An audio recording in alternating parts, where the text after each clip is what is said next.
Since Conrad killed his friend Archie Hammond in MobLand's first episode, Maeve has been responsible for almost every action that has undermined Conrad's standing or stability.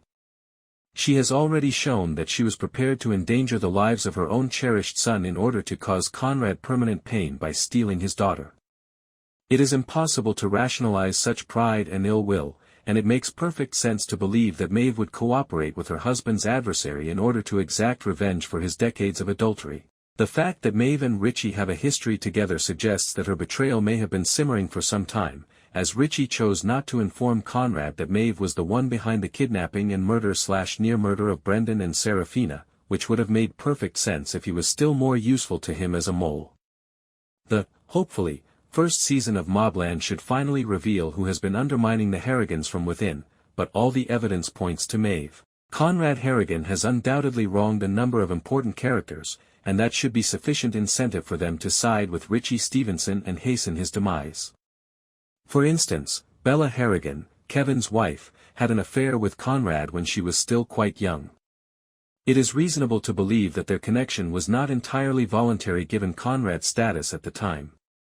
He was quick to tell her that there are no secrets between them in episode 8 of MobLand, and her hatred and disdain are apparent as day. Conrad has been a serial adulterer for what seems like decades, and since Maeve is a proud Irish matriarch, it is possible that she would be with his opponent. Indeed, she and Richie had previously worked together to murder Conrad's cherished daughter Seraphina. O'Hara Delaney, Lisa Dwan, the lawyer for the Harrigans, is also suspicious because she is aware of all the secrets of the Harrigans and was the one who revealed that there is a rat in the family. If she wants to throw off the scent, that's an excellent place to start. One of the more interesting candidates is Harry de Souza, who is obviously very intelligent and always one step ahead of everyone he meets.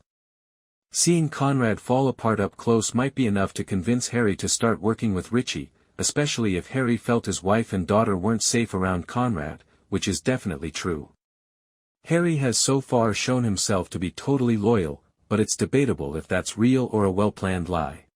Naturally, it seems quite safe to rule out Conrad, and because Eddie killed his kid, under Maeve's orders, there is very little likelihood that Eddie has any connection to Richie Stevenson.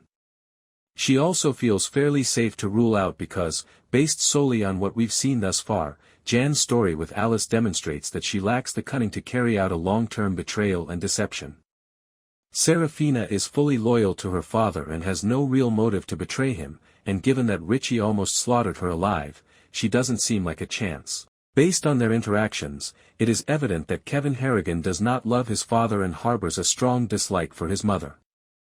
As the alleged successor to the Harrigan throne, he might have good reason to hope for their destruction, but he would also be vulnerable to Richie's anger.